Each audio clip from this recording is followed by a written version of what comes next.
Welcome back to the BTR Boxing Podcast Network. Happy New Year to you. This is 2026. My name is Sean. I'm your host for this podcast. If you don't already know me, welcome to the show. Welcome to a new year on the BTR Boxing Podcast Network. And welcome to the Boxing Wishlist 2026. This is a show that I've ran at the start of the year, every year. I think this might be the 6th or 7th one now. I'm sure we've been doing it since 2019. But I love doing these shows because it gets a lot of attention, a lot of people talking, and a lot of positivity because we're starting a new year. We've got a lot of hope that boxing's going to bring us some great moments and some great events throughout the course of this year. The purpose of this episode is really just to look at some of the fights that we want to happen this year. Some of those that may be a little bit far-fetched, but ones that we still want to happen. But then also importantly, anything we want to see changed in the sport, anything we want to really push for in the sport that you think this would be a good year. Not like it isn't every year is a good year, but obviously there are so many things that need to be changed with the sport to make it the ideal sport and not just business, that there's so many things to go through, so many different cans of worms to open when it comes down to the business side of boxing and the sports side of boxing. And this episode really is going to cover as much as possible on the things that really matter to people like you and me, the things that we want to see, the things and people we want to see get involved in big events this year. So if you're not familiar with it, that is pretty much what this episode is all about. Before I do jump into it and start going through different topics, I just want to say thank you. And I like to say thank you on every episode, ladies and gentlemen, because I do appreciate all the listeners, all the followers on social media, and everybody that's been supporting this podcast since October 2017. This is another year now. This is the 9th year that we are into this podcast, and the 9th year I've been involved in the media side of boxing. It's getting close to a decade, ladies and gentlemen. It's crazy, really, to think that we're 1 year away. This time next year, I'll be in the 10th year. I'll be approaching, the 10-year anniversary of the BTR Boxing Podcast Network. But we're not quite there yet, and we've got another year ahead of us. We've got lots in the pipeline, and in this show, I'm going to talk to you a little bit about what my plan is for the year. For those that are long-time listeners, for those that are on Patreon, that support me through Patreon, I'm going to give you a bit of an oversight of what I've been thinking about over the past couple of weeks, conversations I've been having in the background of how I'm going to take the podcast moving forward, and trying to bring some normality back to what we used to have here. But I won't bore you with that right now, because now you're here to listen to me talk about the big fights of the year. And that's probably the best place to start with this podcast, is those fights that we want to see, those fights that maybe are realistically going to happen, and those fights that we want to happen. Most importantly, we are fans, and when it says a wish list, it's the whole point. It's a wish list. It's something you want. Some of them might seem a bit far-fetched and out of the realms of possibility, but it's the fun part of it. I don't take myself too seriously when it comes down to it, and I want you guys to enjoy it for what it is. So I've made a big list of fights that I really, really want to see this year, and I would love to see them, and I think they are possibilities. There's a couple that I've thrown in there which I think are going to happen at some point, but maybe not this year, or maybe not at all. And I think that's kind of my summarization of fights for this year. So I've got quite a few, so bear with me, ladies and gentlemen, while I go through some of them and I give a brief synopsis of each one. So starting with the big fights for 2026, what do we want to see? We've seen so many great fights look like they're going to happen and haven't happened, and some of them have happened, and we're looking at rematches, and then some of them have been building up for so long, and maybe some of them you're not expecting are logical fights, but have kind of drove themselves into the consciousness of the boxing fan to be able to become fights that can happen. One of the biggest fights for me, which I'm adamant it happens this year, regardless of what's gone on outside of the ring with these two individuals, I think it's the biggest fight that for us in the UK we could have this year, regardless of the fact that it is 5-6 years too late. And of course, that is Tyson Fury versus Anthony Joshua. It's a huge fight. Huge fight in boxing.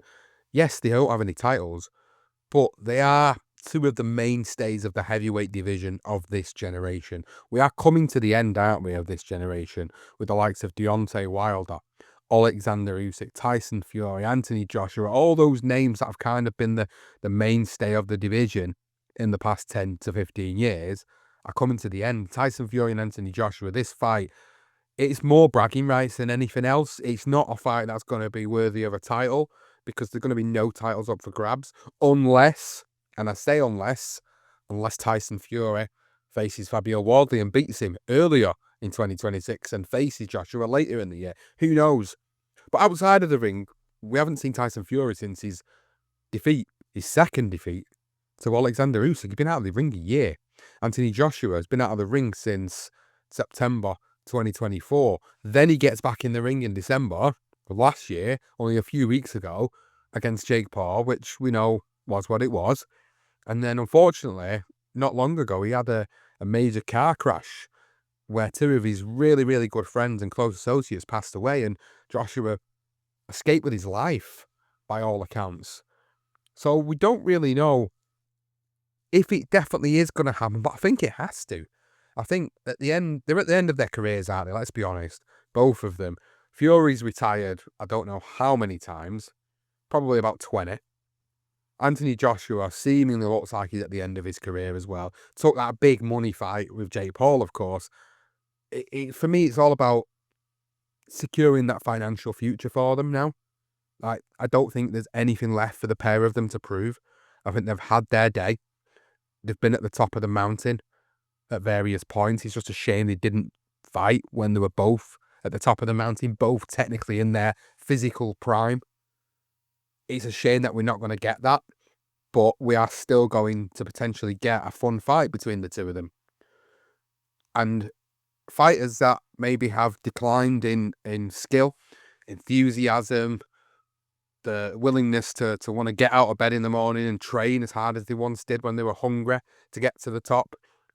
I honestly think a lot of those elements combined make that fight a fun fight because they're not the same fight as they once was. People argue that Anthony Joshua's not got any punch resistance and that Tyson Fury's been found out, and he also hasn't got the punch resistance anymore, and that his legs have gone. These are the phrases that you hear people throwing around on social media. So it would make a really fun fight, I think. And I'd watch it. Yeah, absolutely. I'd be gutted that it didn't happen years ago, but I'm happy that maybe we are going to get it. And, you know, whilst there's no value in it, whilst it doesn't really mean anything, it's a fun fight. A couple of years ago, and maybe even 6 months ago, I didn't see the value in this fight. I don't think there's a value to it. But financially, it will make a lot of money. If held in the UK, if held at Wembley Stadium, it will sell out massively. And it will make a lot of money for the pair of them.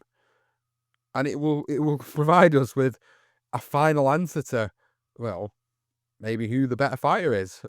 People could argue that, you know, we're not going to know that because they're not in the peaks anymore. But still, it's like that whole bragging rights, isn't it? These two have been at it for years against one another in social media, in the press conferences, all that, slagging each other off, telling each other they're going to beat one another. And I mean, more so Tyson Fury than anybody, but I think to get an answer to that will be nice. I don't see the value in it. Personally, I don't think they've got anything left to prove. But it'd be a fun fight and I'd watch it. I think that's one of the biggest fights for me of the year when it comes down to boxing in the UK. But I'm going to move afield now and talk about other fights which I think are realistically going to happen this year. I think Naoya Inoue versus Junto Nakatani is probably a huge fight that I would love to see this year. Probably Japan's biggest possible fight in their history. There's a clear path for that fight to happen, I think, now. It's got huge domestic and global appeal. Why not have this fight happen now? Two of the best. Inoue, arguably pound for pound the best fighter in the world now. So he's going in there against Junto Nakatani, yet to be defeated, also cleaning up through the weights. It's a great fight, and it's two Japanese fighters that are at the peak of their powers, and what's more to not want out of something like this? This is a great fight. It's got to happen this year. This is one that I think realistically could happen this year. And I absolutely 100% be all for that. Maybe later in the year. That'd be a great fight. You could look at the last performances of both men. Inoue was very dominant, made it easier. Nakatani I think he had some hairy moments, some difficult moments, and people might say, oh, well, Inoue would exploit them. Maybe he would. Maybe he would.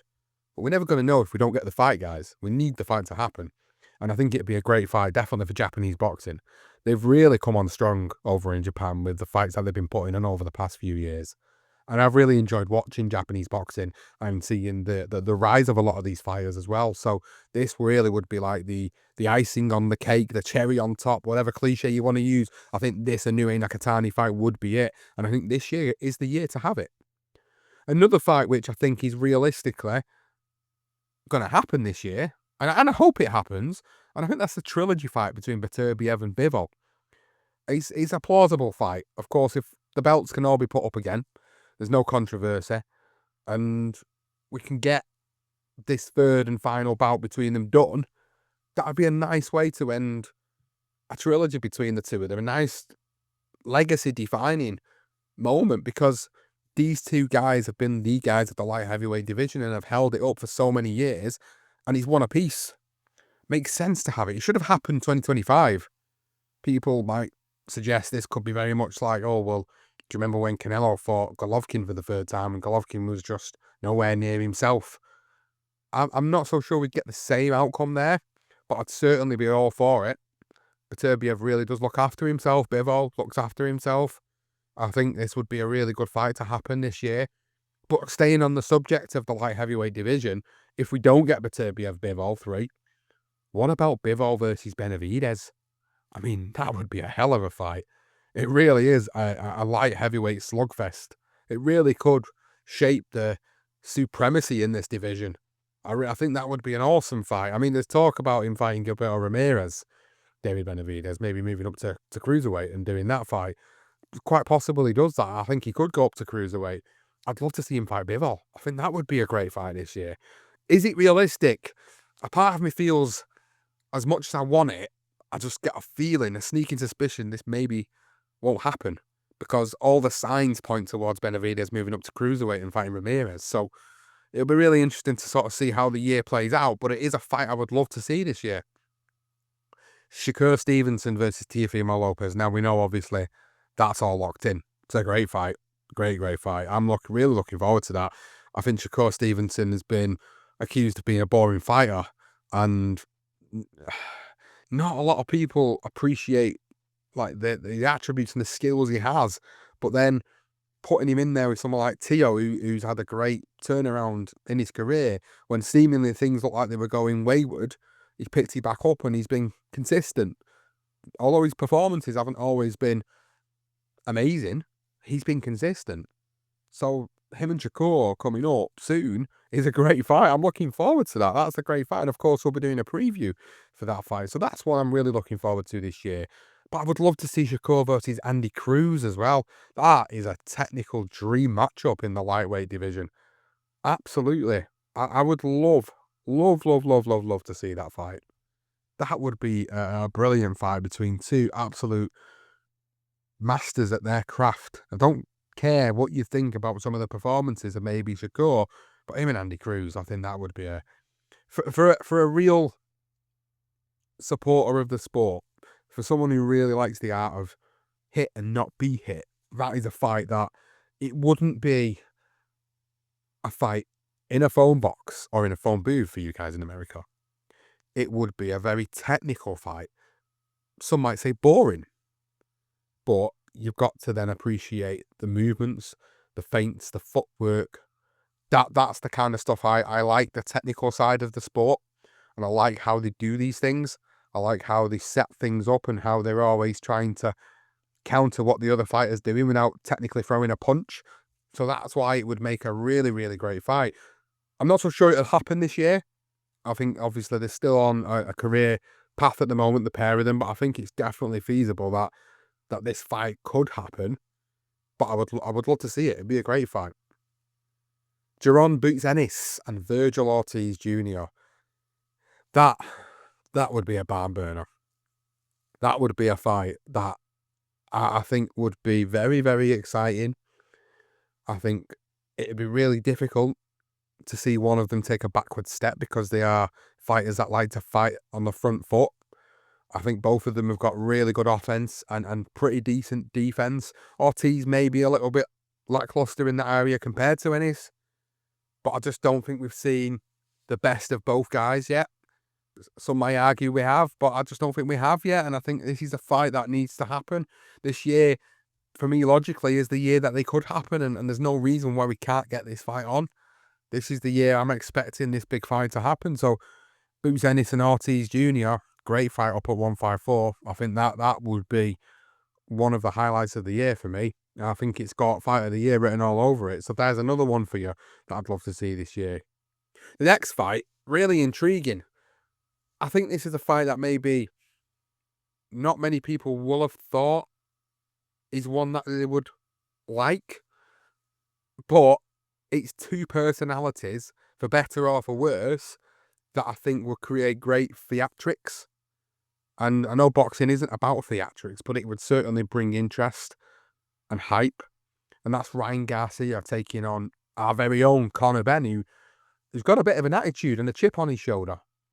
And I think with someone like Garcia, who's just completely off the chain and wild at times, I think that would really, really create some great social media viral moments between the two of them. The fight itself, I think Garcia, quite honestly, is too good for Conor Benn. Well, put it this way: a Garcia who's fully motivated, I think he's too good for Conor Benn. However, the Garcia that's unmotivated, as we saw in his last fight, Conor Benn could get a huge win against someone like Garcia, depending on which Garcia turns up.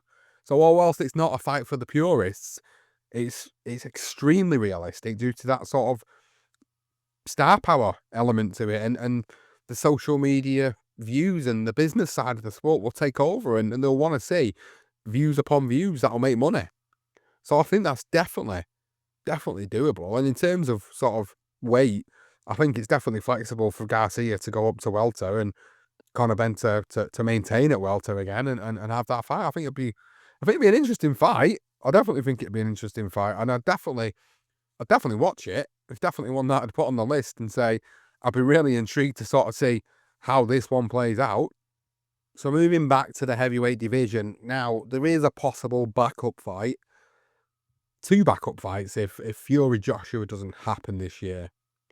So the other fights I've looked at with Joshua being involved in, and Deontay Wilder being involved in, and Alexander Usyk being involved in, is Joshua Wilder, a mega fight that should have happened 2018, 2019, didn't happen. Still sells really well in the heavyweight division.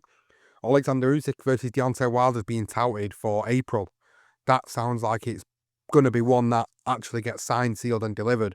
Usyk's at a stage of his career where he can pretty much dictate what fights he wants, and they'll happen. And he said he wants to fight Wilder. He's made no bones about wanting to fight Wilder. A lot of quotes going back and forward, so it sounds like there is deep negotiations going on for that fight to happen. So I think that's a realistic fight to happen this year.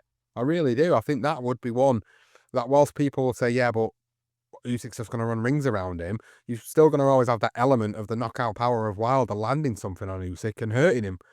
And there's always that vulnerable spot on Alexander Usyk's body where a couple of times he's been seemingly hurt by shots to the body, and, you know, Deontay Wilder lands one of the big ones and he lands it in the right place. You just never know, do you? You really never know. Do I want to see it? It's not one I've had on my list. Will I watch it? Of course I'll watch it. It'll be really interesting. I'd have the same intrigue. My thoughts would be that Alexander Usyk would run rings around him and make him look really amateurish, but it's still a fight I'd like to see. Which fight would I like to see more? Wilder versus Joshua or Usyk versus Wilder? I think Joshua Wilder brings more value to it, as in, I think you're expecting two guys, again, at the end of their careers, that are battle-hardened or even shop-worn as fighters, and could easily create one of those slugfest-style fights with multiple knockdowns in it. And that's what a lot of fans like to see. So that could be an easy fallback fight if Fury Joshua doesn't happen. So they're two heavyweight fights I think could possibly happen this year. One that's kind of snuck up on my radar that I think wouldn't surprise me at all is Bakadir Jalalov versus Daniel Dubois. I think that would be an interesting fight as well. I think that'd be a slugfest and it'd be a hurt. But I think the fighter that Jalalov is versus Dubois, I think you've got a guy who punches hard against a guy who also punches hard, who won't take a backward step, and I don't think it'll last very long between the two of them. But Dubois is just such a game character, a game individual in there. Although he gets outclassed by better fighters, i.e. Alexander Usyk outclassed him twice, when he's gone in there and he's slugged it out with the likes of Filip Hrgovic and Anthony Joshua and Kevin Lerena, he's come out on the positive side, the winning side. So someone like Jalalov, who is a heavyweight fighter who's not had his opportunities yet, who's essentially waiting in the wings for that opportunity, I think that would be an underrated heavyweight fight to watch. I think it wouldn't last very long, but I think it'd definitely be one that I'd like to see. And Daniel Dubois obviously is looking for a comeback fight and wants to get himself back into contention. He's still young enough. A lot of us forget that Dubois is 27, 28 now? He's still got a good couple of years left in this heavyweight division, maybe at the top level. I think it would be an interesting fight. I think it would, whoever wins it, puts them right in the frame for a potential fight for a world title. And the amount of times I've said this, ladies and gentlemen, on shows about heavyweight fights, it's crazy how the heavyweight division works. Because even in this day and age, even though there's 4 belts and all the interim belts, it really does feel like you're only one win away from being back in the mix for a big fight. Like, if you lose 2 back-to-back fights and then come back and win, it's like you're back in the mix again. It's like, it doesn't matter if you lose a couple of fights. That record doesn't seem to have any detriment in the heavyweight division to a fight, because it just takes one moment in the fight for that to all change on its head. So I'm really interested to see if that fight happens. I mean, domestically, we've got the likes of Lawrence Okolie, who's up in the heavyweight division. We've got Moses Artama wanting to potentially step up. He's fighting Jermaine Franklin, of course, in a couple of weeks. But if he wants to continue to move his career forward, someone like Okolie could be a good name for him. And then you've got Fabio Wardley, of course, who now holds the WBO title in the division. There's talk of Tyson Fury fighting him this year, maybe trying to pick up a title before going into a big fight again. I'm really interested to sort of see where Fabio's career goes, because he's just been a guy that's continuously worked his way through the heavyweight division. And even when he seemingly looks outmatched against his opponent, he's still found a way to win. And I love that. And I've enjoyed watching that. So I wouldn't not want to watch Fabio Wardley this year get his chance, get a big name. People are talking about him, he should be fighting Usyk next, and we should be looking at that fight. But I think Usyk's, unless there's something of real value to that fight, I don't think he's looking at that. I think he's looking at fighting the names that have been around this era. I don't think he's looking at someone like Fabio, who's kind of stepping up now and at a point of his career where he's going to be around for a good couple of years after Usyk's finished his career. And then you've got the other fighters, the younger ones that are coming through. I think that's kind of why Usyk's looking at it. Not so much that, it doesn't bring any value to the table for him, so I can understand why. But Fabio Wardley, Moses Artama this year, big fighters. Ajit Kabayal, another big fighter in the heavyweight division. I'd love to see get a big fight this year. So I'm genuinely looking forward to see him sort of where the heavyweight division does go, and how easily it is to lose a fight, but then how quickly winning one puts you back in the contention for a potential shot at a world champion. So yeah, the heavyweight division, a little bit of a whistle-stop tour around that with a few of those fights as well. Keyshawn Davis versus Andy Cruz. Amateur rivalry, similar career timelines, big fan interest between the two of them. Definitely a fight I'd like to see this year. And not forgetting about the great fighters that are female. There's a couple of fights this year that I think really would stand out. And I think Lauren Price versus Michaela Mayer, that I think would give us a true champion in the welterweight division. I think that would be something I'd like to see. And then you've got the likes of Alicia Baumgardner possible fight against Katie Taylor, possible fight against Amanda Serrano, Ellie Scottney versus Mayeli Flores Rosquero for the undisputed super bantamweight title. I think that would be a good fight for this year. Those are the three that I've picked out that I think would stand out. But I do think the likes of Caroline Dubois and Alicia Baumgardner could go at it this year, and I think there are big fights are needed for certain fighters and they're just not getting him at the moment. And I suppose that will probably bleed nicely into some of the stuff I've got to say later in the episode, which is why I've not kind of shone as much of a light on as many fights this year for females than what they could be.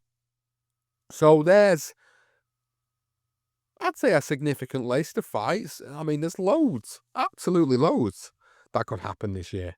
Loads of fights. These are just ones that I've kind of listed off where I think these are the mainstays. These are the ones that are genuinely, you know, let me rephrase that. These are the names that I think are genuinely going to be involved in big fights this year. I certainly think there will be fights for others out there that will be really interesting to watch. And I could be here all evening giving you another 20 different fights that could happen throughout the year. But I'm not going to do that, ladies and gentlemen, because most of us, we've got the idea of what we want to see this year. It's more about me presenting a list of fights to you and you coming back to me via social media, via Spotify, and let me know what fights that you want to see this year that I haven't put in my list. I mean, these are just ones that I think are going to happen, most likely, or at least involving the fighters that I've mentioned that's going to happen this year. So, there's the fights. I mean, we've got a lot of stuff that I could go through here. I mean, I've listed like 10 maybe fantasy boxing things that I want to happen this year. I mean, these are the things that what makes the wish list a fun episode to do. Like, I know realistically they're not going to happen, or very slim chances of them happening, but I still love talking about them and I still love dreaming about the possibility of these types of things happening. So, on my list, I've got 10 different things. Every division getting an undisputed champion. One belt holder per weight class. The obvious choice for most people. The divisions get convoluted with too many organisations, too many belts, too many interim belts, too many super champions. It should just be one champion, one belt holder per division. That's been something I've wanted to see for years. Going back through the history of the sport, covering different careers, covering different fights, doing all the research for all the historical episodes that we have on the network, makes you realise, like, when we just had the one champion, or maybe two at most, everybody had to fight one another. There was no swerving fights. There was no ducking fights. Everybody had to fight one another at some point, because otherwise they were never going to have their opportunity. Unfortunately, some people never got their opportunity for various reasons, whether it be politics, whether it be race. There were many reasons why fighters didn't get their chances, but people talk about certain eras of the sport. And those eras were, for me, were great because you had that one champion, that one person to look towards fighting, and you'd have to go for everyone else around you to get there. That's what needs to happen. That's a fantasy thing for me. I'd love to just see that happen. Like, you can't have 4 different belts in a division and have a true reigning king or queen. You need to minimize the amount of belts that we've got, but it all boils down to sanctioning bodies and organizations that charge money for having their belt, and they make money off that. And some might say it's just greed. Some might say it is just greed. And to a degree, I agree. What would happen if you only had one organization ruling it? Well, all your other organizations would no longer exist. A lot of people would be out of jobs. They'd have no reason to be able to justify themselves being involved in the business or the sport anymore. So you'd just be putting a lot of people's noses out of joint. But what we would get as fans, we'd just get to see that one champion. And we'd get to see every contender fighting their way up the ranks to get there. And we'd guarantee to see everybody getting their opportunity and not having to swerve around. And that's what I can't wait for, if it ever happens. I might never see that happen in my lifetime, I really hope at some point we do. I remember there was a conversation about Turkey Al Sheikh trying to set up his own, like, Premier League of boxing type thing, you know, where we'll just have one champion in the division and everyone just has to fight one another. And that's the only way you're ever going to be able to get one true champion. That's what I want. I'd love to see that again in every division. But business takes hold. Business becomes before the sport. So that's why we don't get it. But I'd love to see it happen. One of the things that I want to see this year, I'd say it's fantasy, but I'd also say it can be a reality. And that is finally getting Fury and Joshua. At Wembley, though. At Wembley. That would be great. The fantasy element of it for me would be seeing them two go at it at their peaks when they were both undefeated fighters. Like, pure hype, just a UK showdown, just no excuses, just them two at their peak fighting one another. That was, I know it's not going to happen. Obviously, it's why it's fantasy, it's why it's a wish list. I would love to have seen that happen at that point. That would have been great for me. That would have been great. That would have really been up there as one of the greatest heavyweight spectacles of all time. I genuinely believe that.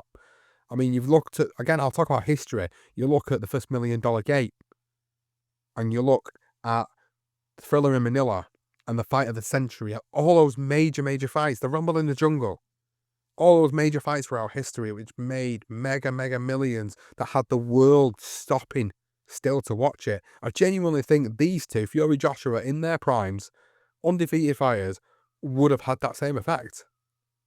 You might not agree with me. You might agree with me. But that's how I feel. I think it would have done. I think it would have had the boxing world on lockdown. Unfortunately, we ain't going to get that in that same capacity anymore. So it is just fantasy talking.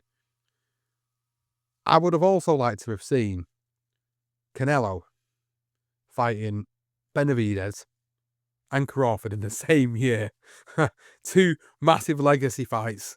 No debates anymore about where Canelo sits in the grand scheme of things. But that ain't going to happen as well. Crawford's now retired and he's beat Canelo. Benavidez is moving up and it looks like he's moving up again. But for that moment, for that one moment, I would have loved to have seen Canelo fight David Benavidez at super middleweight and fight Crawford at super middleweight. And if he would have beaten both of them, oh, he definitely would have been the best Mexican fighter of all time, 100%. But as history now tells us, that isn't going to happen. And Canelo's at the back end of his career now, 100%. What about a heavyweight tournament? We've talked a lot about the heavyweight division in this episode, and it's because for me it's like the marquee division of boxing. But a heavyweight tournament, very much like the Super 6 or the World Boxing Super Series, but an 8-man single elimination tournament with Fury, Joshua, Usyk, Wilder, Dubois, Joseph Parker, Zhang, maybe even throw Moses Atama or Fabio Wardley in there. But imagine an 8-man heavyweight tournament this year. I mean, that's a fantasy thing for me. Like the World Boxing Super Series, when the Sauerlands had control of that was great. I just felt like the fights were too few and far between. I felt like they needed to be. I know obviously they need time to recuperate from the fights, the fighters, but I feel like it went on for too long. And I think what we need is a heavyweight tournament where these guys all face off against each other in a quarter-final. And then we do the semi-final at the end of the year. And then we do the final early in the year after, giving every man, all being well, the opportunity to recover and recuperate. So over the space of, 17, 18 months, potentially you could have a great tournament where at the end of it, again, you just get a single defined champion. And then if we add into the mix only one belt for the division, well, can't get any better than that, can you? And you get to see who the true ruler of the heavyweight division is. That'd be amazing. But not just heavyweight, you could expand that out and put it into different divisions. I think more of that sort of stuff would be great in boxing. And it is a wish list thing of mine. I would like to see that more because it makes it more exciting. Like you could have, 4 quarter-final fights on one card. Like, that'd be great. That's all you need. Like 4 fights on that one card. Maybe a couple of undercard fights, so to speak. But them would make a great show. And if you do that in different divisions, I think you'd be onto a winner. You do it again. You do the semi-final. You do obviously 4 men, 2 fights, and an undercard. Why not? And then you do your final. But then in the midst of all that, you don't just have one tournament running, you have multiple tournaments running. So whilst you've got a heavyweight tournament going through, you could also have a welterweight tournament happening at the same time. So actually, you don't need undercard fights. Actually, you've got a quarter-final card for the heavyweight division and a quarter-final card for the welterweight division. I mean, if you wanted to go all the way, you could have it all on the same night. Imagine that. I'd be like, what, 8 fights? 8 fights on the same night, on the same card. Oh man, that'd be something else. But then even if you got to the semi-final, you know what I mean? You're still then getting 4 semi-final bouts in 2 different divisions, so you're still making a decent card up. Sounds far-fetched, doesn't it, ladies and gentlemen? But this is how my mind works. This is the sort of thing I want to see. I'd love to see something like that happen. Like I say, you could do it in different divisions, and I think it would be a success. The best fighting the best. Another topic that always comes up. Promoters and networks. Let's just take away everybody for a minute. Turki Al-Sheikh's going some way to doing that, isn't he, with what he's doing? And we're getting there. And these things have been putting on my list for a while now, a good few years. The best fighting the best seems to be getting there. And I can't really argue with what he's trying to do. Whatever his intentions are behind it all, he's trying to get the best to fight the best. Yeah, he's bringing promoters together that don't necessarily work together or have had previous grievances with one another. I'd just love to be able to get more of the last crescendo cards or cards like that. The big heavyweight card they did in December 2023. I'd love to see more of that happen. That's what I want to see. And the more you can get that going, I think the more you're going to keep boxing fans enthused with the sport and wanting to see it and wanting to view it and wanting to pay for it.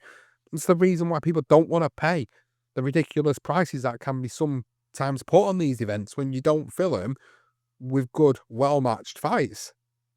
So if you take all away that cross-promotion barrier and you take away all the crap with the promoters and you just have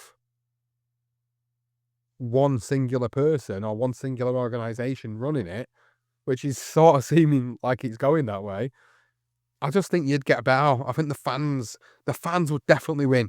That's what I'm thinking. The fans would definitely win here. Right, let's move on. Next one. Oh, this has come up on my list every year. Every single year without fail. Judging, becoming fully transparent, open scoring, media accountability, post-fight explanations. Needs to happen. It's needed to happen for years. It's always been a big bugbearer of mine. They've tried open scoring before, and I think it works. I think it needs to happen more. I think there needs to be more media accountability and post-fight explanations as well. Like, you're not really trying to pull the curtain back on a secret here. I think if explanations were given, I think you'd pacify a lot more people if you explained as an organisation that as judging the fights, that are refereeing the fights, if you had a legitimate explanation of why things have been broken down the way they've been broken down, I think you would pacify a lot of people. But then people say, is it going to convolute the sport? Is it going to make it more difficult? It's like trying to put VAR in boxing.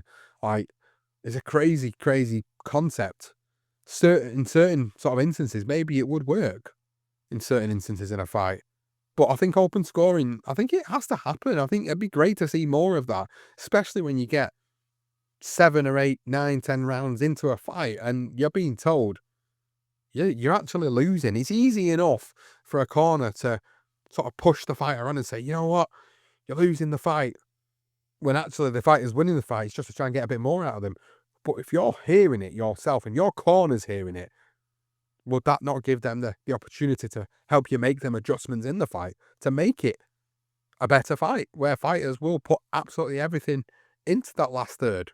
I don't know. I don't know if it would have that effect, but I certainly feel it would certainly pacify us as fans, like knowing why a certain referee and judge has scored a fight a certain way and why they've done it, and having an explanation rather than having this whole, well, we're going to close the door on it, we're going to deal with it internally, and then we're going to either demote the referee or demote the judge, and that's the end of it. And I know Johnston had a great analogy like football where, you know, an A-star referee in the UK gets demoted and has to referee small hall shows, which a lot of them do anyway, to be fair, but rather than always giving them the big gigs, so to speak, you know, put them on the back burner and make them work their way back up and show that they are competent in what they're doing, be accountable for it. That's what's needed. If more of that happened in the sport, we'd get less controversy when it came down to scorecards. We'd certainly get more people being pacified by it. We'd certainly then get more evidence to then suggest whether a fight needs to be replayed and it needs to be an immediate rematch. I think that would definitely help in that sense. So judging becoming fully transparent absolutely has to happen. Every single year, I'll put it on the list. I'll put that on the list until the day I stop doing this podcast because it'll always be an issue in the sport. Always. So, moving on. Women's boxing mirroring the men's structure. And what I mean by that, equal promotion, equal rounds, undisputed paths in every division. The problem we've got with women's boxing, and I know it's just boxing, but I mean the female side of the sport, let me put it like that. The depth of the divisions is very shallow. That is the difficult thing we have. And because the appetite for it isn't as big, barring the odd few fighters, it makes it a hard sell. And it's not because I would love for the women to get paid and paid better and be given the opportunity to be treated exactly the same as the men are treated.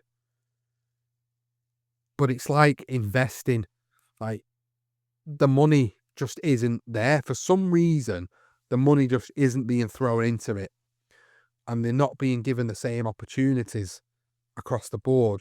There are obviously promotional companies, Most Valuable Promotion, Jake Paul's promotion, that are trying to push that narrative massively. And as I said a couple of weeks ago, if you did listen, but if you didn't, what I said was, that's where I've got a little bit of respect for Jake Paul and his promotional team, because they're trying to push the envelope when it comes down to that. But it's a really push uphill, a real struggle. It's like pushing a car uphill. It is a struggle. It really is. Because you've got to try and get people on board. Not just that, the quality of the fights. And this isn't me disparaging in any way, but the quality of some of the fights is how can I describe it? So you get some fighters on the female side that are exceptional talents, and you can imagine them fighting men and probably doing the gym, and you can imagine them probably knocking some men out, absolutely. But then you get, the best way to describe it is like going to a certain country in the world, and there being no middle ground. You've got your rich and you've got your poor. In the women's side of boxing, you've got your highly talented female fighters, and there's no middle ground. It then just goes from highly talented fighters to fighters that just seem really amateurish. And I think that sort of gap needs to be bridged in the sport. If the gap was bridged a bit more, I think you'd actually find that you'd get more demographics tuning into it. I'm trying to be as politically correct as possible with it. Like, I want women to be equally paid. I want women to have the equal amount of rounds and everything to be equal.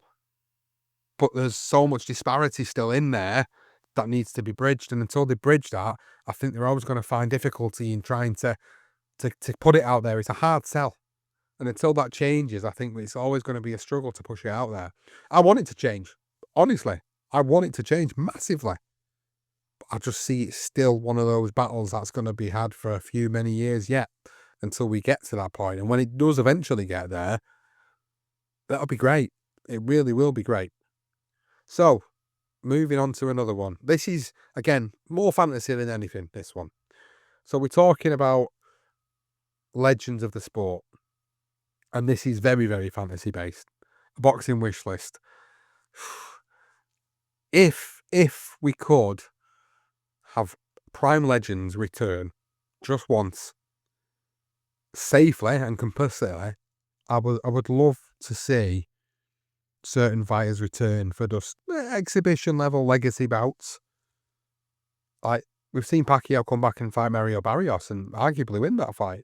But the likes of Mayweather and Andre Ward, fighters like that maybe, you could have an exhibition level bout and make it safe and make it, competitive and make it entertaining for the fans. If you could get that and it'd be more regulated and it'd be more appealing to the audience, then I'd definitely buy into it. Like, some fighters I feel retire too soon. There were some fighters where, I would have loved to have seen him have more bouts for one reason or another. And I think if they were going to return, rather than them doing it multiple times and tarnishing it, i.e. Roy Jones Jr., I'd rather just see him return once, have one more significant fight, safely and competitively, and then call it a day. It's like the proposed Mayweather-Pacquiao 2 happening. Like, I can buy into it. Is it sellable? No, because they're past the best. They're at their age now. They're in the 40s. But if it was done in a way which was safe, absolutely, I can buy into that. There's got to be a limit, of course. When you have Mike Tyson coming back and fighting Jake Paul, I don't want to really see Tyson in the ring again. And there's certain fighters that I wouldn't want to see return. I mean, Nigel Benn was going to return a couple of years ago. I don't really. There's certain fighters I wouldn't want to see. Certain fighters I would want to see. If we're going to happen, it's going to happen this year. I'd like to see it done properly. But we'll see. We'll see how it all pans out. One of the big things that's been on my wish list for years, and it's not so much my wish list, it's something I've always talked about in shows where we've covered a card and there's been a prospect and the prospect's been beaten, but they've had a record that's been built behind them that doesn't really sort of justify what they're actually doing in the ring. So what I'm trying to say is I don't want to see 20-0 records built up on soft opposition. What I want to see is prospects being tested early. That's what I want to see. I want to see fighters being tested earlier on in their careers to not be found out. Like, I feel, and this is probably down to Mayweather, that a lot of young fighters getting into the sport are influenced by that whole, I'm going to never take a defeat in my career. Absolutely, you're going to go into training and you're never going to think about being defeated. But that shouldn't be the be-all and end-all of your career. Like, you see fighters and they get beaten and they come back and they fight again and they get involved in major fights and they have a major career and people look back on them with a lot of fondness and they say, do you know what? They wasn't quite the best fighter, but they fought everybody there was to fight. And they didn't care about the records. They didn't care about taking chances. They wanted to fight the best possible fighters out there. I do feel there's still a huge element of, especially in this social media generation that we're in, where fighters are just trying to protect a record and not be navigated into fighting harder opposition earlier on because there's a risk that they're going to get beaten. And that, I think, boils down not just to the fighter, but I also think it boils down to the management and the promotion. Like, they can see they've got a cash cow on their hands. They can see they can make a lot of money out of this person if they're navigated in the right way. But ultimately, what happens is you get a guy who's got 20-0, built on soft opposition, gets beaten, promoter, nowhere to be seen. Won't put him back on a TV card again. Won't put him back on these big events. Washes the hands of them. Disgusting, I know, but it happens a lot. So what I would rather see, and it is a wish of mine, I'd rather see a lot of the fighters that are coming through, I'd like to see them tested earlier on. I'd like to see them fighting people at the same level. And I know journeymen, and this is not disparagement to journeymen are the backbone of the sport. They help a fighter in the first 5 to 10 fights really get a feel for what it's like to be in the ring and competitive. But they're there to survive. They're there to do a job. They're there to get paid. They don't want to get knocked out, so they've got to be safety first approach. Because if they get knocked out, they can't fight for 28 days.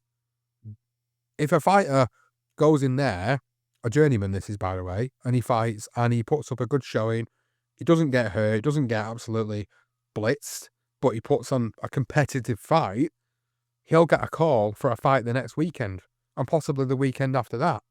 And providing that fighter hasn't taken too much damage, they could do 4 fights in a month and make anything between 10 to 15 grand. Anything between that. It could be a little bit less. I might be inflating the numbers a little bit there because, I've not been in contact with any journeyman recently. But when I was behind the scenes a lot and talking to a lot of the journeymen in the UK circuit, they were getting anything between 2 to 3 grand a fight. So do 4 fights a month, maybe there's 10 to 12 grand then for going in there and kind of like being a little bit of a punching bag at times, but knowing how to tuck up well, knowing how to defend themselves, knowing how to make it competitive. So they're there for that reason. But when you get to a certain point in your career, 10 fights in maybe, you want to be testing yourself against better fighters because you don't want to get to 20-0, 25-0, take on a big challenge and get absolutely blitzed out of there, and it absolutely diminishes your mental health. And you've seen it happen to fighters before. And that's what I don't want to see. I don't want to see some fighters get put in that position where they get discarded, like yesterday's news. So, for me, I would love to see prospects being tested a bit earlier in their careers now. Big thing for me, and they need to have it. And if they lose, you know what? They'll lose. And instead of being built up mentally to be on this pedestal of, I'm never going to lose a fight, I'm too good, I'm going to be the next big thing and all that stuff, they should be thinking, I'm going to take the bigger challenges on. I'm going to keep pushing for those bigger challenges. I'm going to keep pushing myself harder and harder. I do think a lot of them are kind of led to believe when they get in the ring with a certain fighter that they are taking on a bigger challenge. But the reality is, on paper, it's a fight that they should be winning. So it's something that needs to change dramatically in the sport. That'll help probably provide better tests for fighters earlier on, but also better fights for them as well. Better learning fights. Fabio Wardley is a fighter that I've really enjoyed watching throughout his career because he had no amateur background and he came from the unlicensed scene where you're basically just fighting people of all shapes and sizes. He's had to go through his professional career learning on the job. Not scared of engaging, not scared of potentially taking a loss. Just going in there and giving it his all. And he might not be the greatest fighter in the world, and he will probably come up short against elite opposition.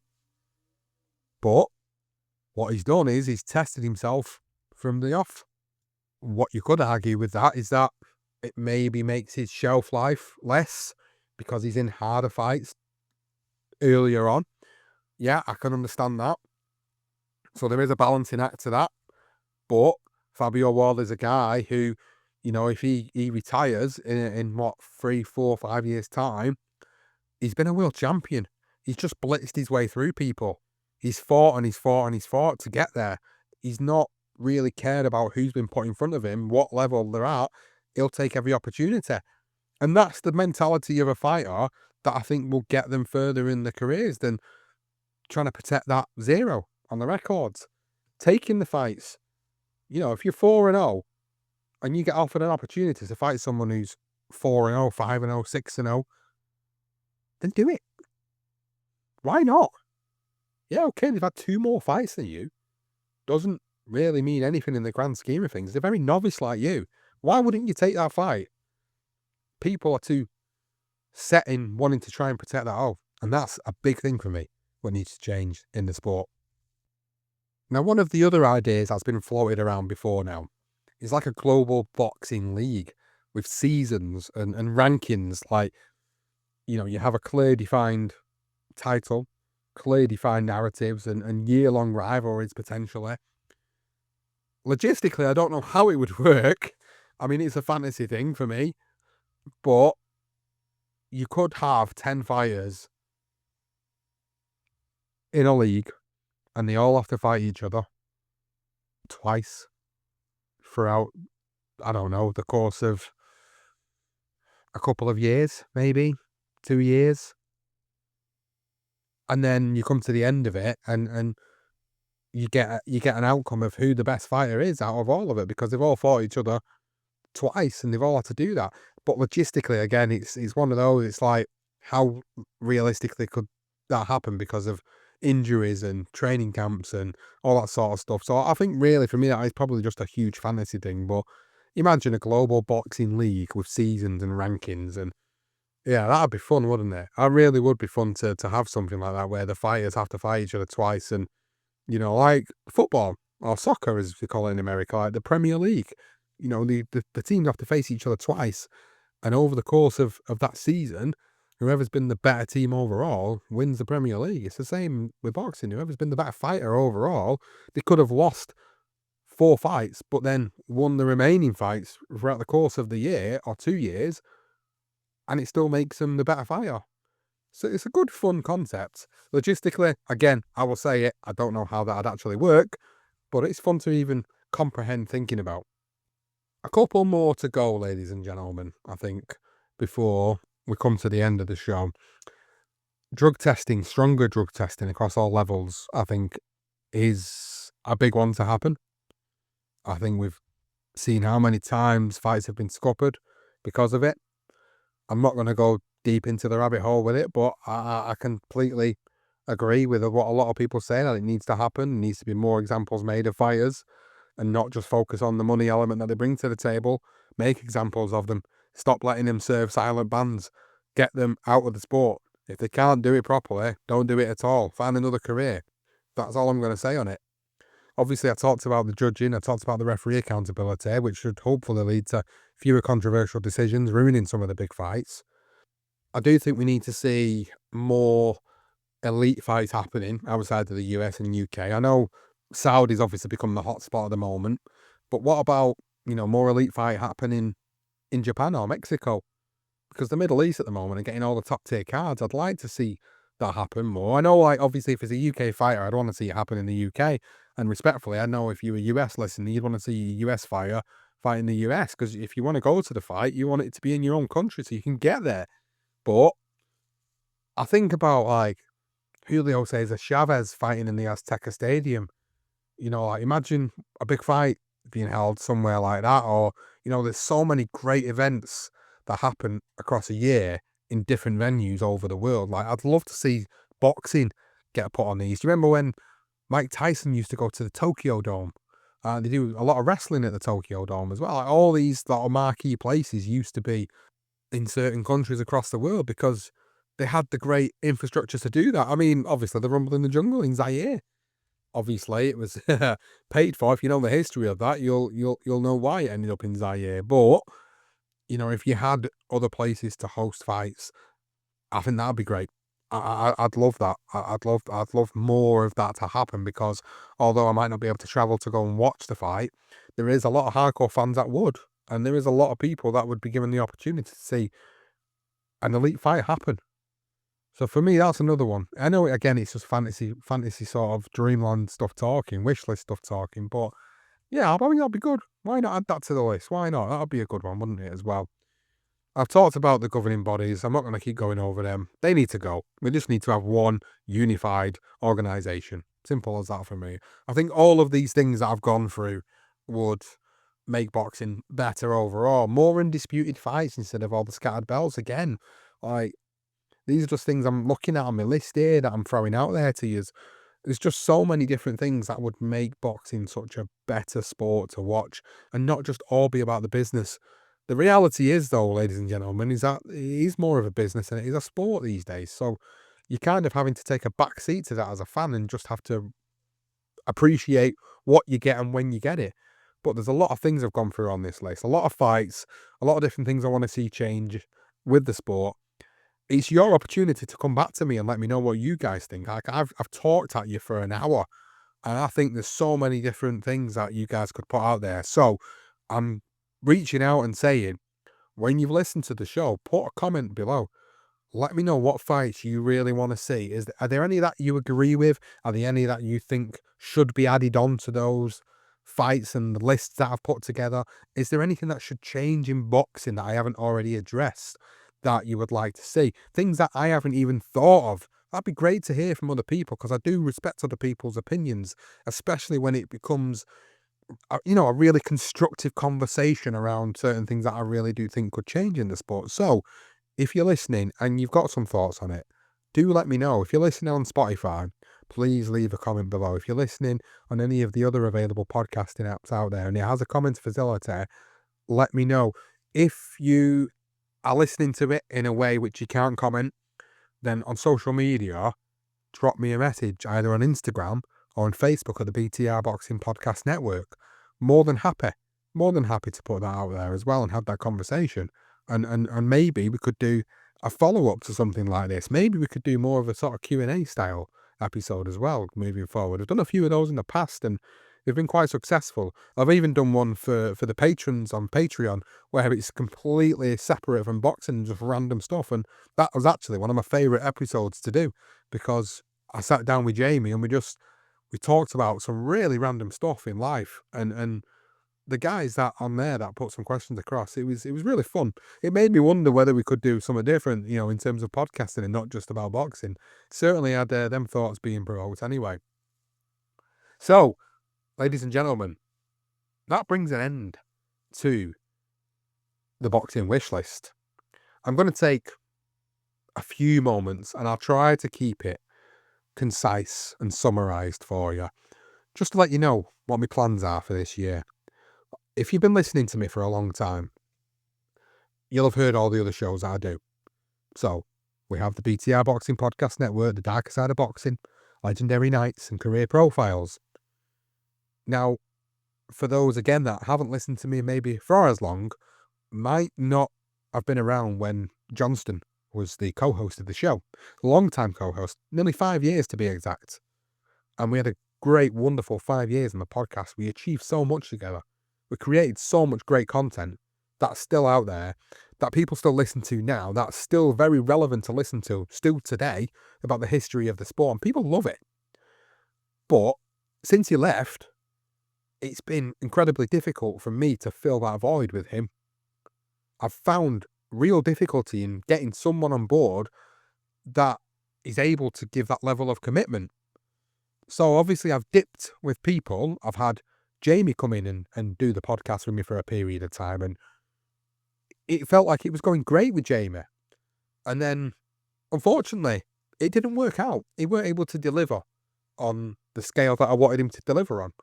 And that's not me disparaging him. That's just the reality of what happened there. And he wasn't able to get to the heights of what I really wanted out of him. So then obviously I had to think about what I was going to do next. Was I going to be able to run that show and those shows on my own without having the support of somebody else? And for a period of time, I genuinely thought it was going to be curtains on all those shows. But then I found something else within me that decided, you know what, I've worked really hard with Johnston, thousands of hours spent doing these podcasts. I'm not going to just stop now. I'm going to carry on. I'm going to put the time in myself. Yeah, the episodes might be a bit more spread out over a longer period of time because I can't do as many because I'm doing everything on the podcast. But then, fortunately, a few months ago, we got Hassan on board. Now, Hassan actually, like many people that have been in touch with me, are just listeners to the show initially. But he's got a talent for being able to put stories together and be able to interpret research and literature and be able to put a formalised story together that fits what we do on this network. So Hassan's joined, and since he's joined, we've done the Jersey Joe Walcott career profile, and we've done a Mike Tyson career profile, which is not quite finished, by the way. We've got 3 more parts left to release, 7, 8, and 9. We've got parts 1 to 6 available to listen to now, but parts 7, 8, and 9 are going to be out there very, very shortly. I'm just in the process of recording each one, and then I'm going to get them out there, and then we are going to move on. So once career profiles is done, I will then be moving on with Hassan to the Darker Side of Boxing Season 4. And I know I've said it in my last episode, and I'm sorry for reiterating it again, but this is my favourite show. And this is where the challenges begin, because doing the career profile is one thing, but doing a Darker Side of Boxing episode is completely different. It's a different level of research. It's the time it takes to go through and watch videos, the time it takes to go through and read books and get information and put the story together in a way which presents a true and just story with all the factual information involved. So Hassan's joined, and he's been fantastic, and he gets full credit for what he's done recently. And we're going to try our damnedest to get you a 10-episode Darker Side of Boxing season out this year. And we're looking to try and release it around February.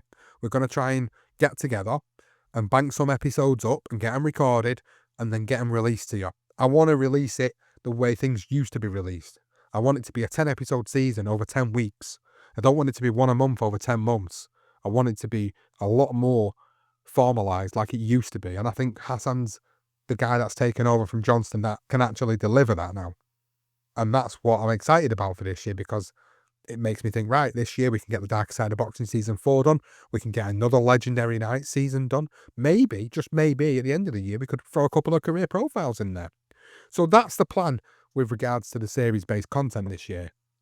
For those that subscribe to me through Patreon, and I'll be honest, ladies and gentlemen, there's not a massive amount of people on there. There is a few select people that have been so supportive of the show and really enjoy what we do, and for that reason they've stayed on Patreon, and I thank them dearly. But I want to improve what we've been doing on there. We've not been delivering the way we used to deliver, and again, it all boils down to having the right person to support. And now that I feel I've got that better network in place again for the podcast network, I feel like we can deliver more on that. So I will be looking at doing more Patreon-only content and putting it out there for everybody to listen to. So those that are subscribed to Patreon, you'll get it. Those that are not subscribed, you're not going to get it. And I'm not going to release it because it wouldn't be fair for those that are supporting the podcast and putting their hands in their pockets on a monthly basis and going, do you know what? Here's a few quid. I'll support your podcast, but I'll also get early access to all these episodes, and I'll get this content that doesn't get released anywhere else.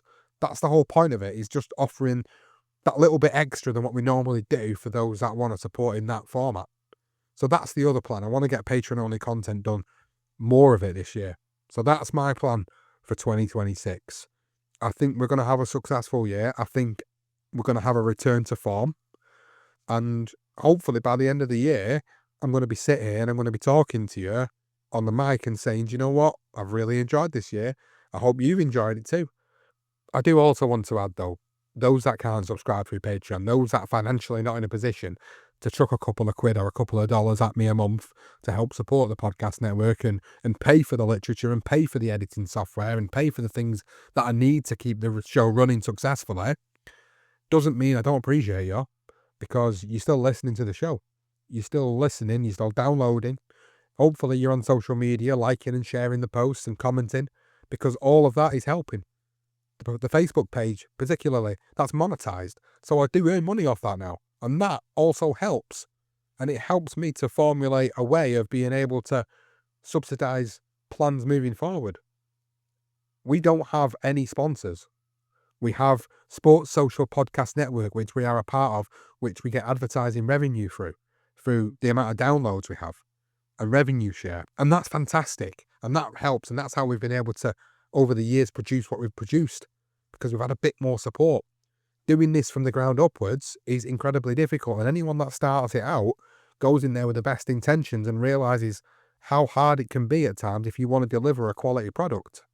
So with that in mind, if you're not in a position to subscribe via Patreon, just go and support me in another way, whether it's liking and sharing a post or commenting on a post on social media. You know, all of that has helped over the years. We sat there about 4,500 followers on Facebook for about 6 years. And all of a sudden it blew up because I started posting different things and just randomly posting pictures of fighters and doing quotes and doing all these different things, that all of a sudden now we're at 222,000 on Facebook. Instagram, we're at like, what? I think nearly 25,000 now. TikTok's going up, and it's fantastic, because the more it goes up, the more opportunities, the more doors open, which might mean the more chance I've got of actually getting a full production involved in the show. And that's what we want. That would be an amazing end goal for me, is getting it fully produced, getting the Dark Side of Boxing to TV. That's one of my dreams. That is a dream for me. And I've been pushing for the last couple of years to make that happen. And just when it feels like it's on the cusp of happening, it goes dead again. So I'm really, really pushing this year. I want Dark Side of Boxing Season 4 out there for you guys. And I want to continue to sell it out there because I think people with the right contacts and the right production companies involved could really make something big out of it. So there you go. That's my big monologue at the end. That's my plan for 2026, ladies and gentlemen. Obviously, I'll continue to do the fight previews. I'm looking also at exploring doing a monthly show, just a one-off show. That's a long show like this, longer than the normal fight previews, which are about half an hour, maybe an hour to an hour and a half every month, just recapping what's happened over the month and getting somebody on to support me with that. Whether that be Hamed Zaman, who's always great at talking about boxing, or whether that be getting Lukey back on to cover something like that, or whether that be somebody new. I don't know, but I feel like it'd be great to get somebody on once a month to do something like that and give you something a little bit more as well as the fight previews, because obviously I'm selective over what I do now, but just giving you something a little bit more back this year, much more than what I've given you over the past 12 months. Ladies and gentlemen, I hope you've enjoyed this episode. The boxing wish list, some of the fantasy stuff that I spoke about, some of the real stuff that I've spoken about, and some of the things that I think can happen and the fights that I believe can happen, or maybe can happen this year. I hope you've enjoyed it, and if you have, let me know. And like I said to you earlier, make sure you drop a comment on there if you can. Let other people know what you're thinking. It's not just for my benefit as well, it's for other people. I want other people to see what you're saying. I want the community to see what you're saying, and I want other people to come back at it, because it's always interesting from the sidelines watching people argue about whether this person should fight this person and why they shouldn't fight this person. Yeah, you know how it goes. It's the it's the Michael Jackson gif of him sat in the Thriller video eating popcorn. That's the gif that I post in the comments, because I'm just sat back watching it. And it's great to see the debates that go on. It's really interesting. Sometimes people debate me about stuff and they slate me and say, I haven't got a clue what I'm talking about, or, I've done something and it's slightly inaccurate because I've posted something a year out of date or whatever it is. It happens. It's life. It's just what we do. We make mistakes and we learn from them and we move on, and we enjoy the time that we've got on this planet. And that's all it's all about, enjoying life and enjoying what you've got, because as I found out very recently, life is very, very short. And just like that, life can be over for people you love, people close to you. And it's scary. It really is scary. Think of Anthony Joshua, just lost two of his best friends in a singular moment. Scary, scary time, isn't it? When you think about that, it really does make you question your own mortality. Anyway, ladies and gentlemen, I will end the show now. Thanks, guys, for listening. I really, really appreciate it. I will be back, obviously, very shortly with more episodes. Make sure you tune in to Career Profiles 7, 8, and 9. Mike Tyson, Part 7, 8, and 9 will be released over the next couple of weeks. I'm looking at getting Part 7 this week, Part 8 next week, Part 9 the week after. And we can finish Mike Tyson. Dark Side of Boxing will then return. Ladies and gentlemen, thank you as always for listening to the BTR Boxing Podcast Network, and I'll see you soon.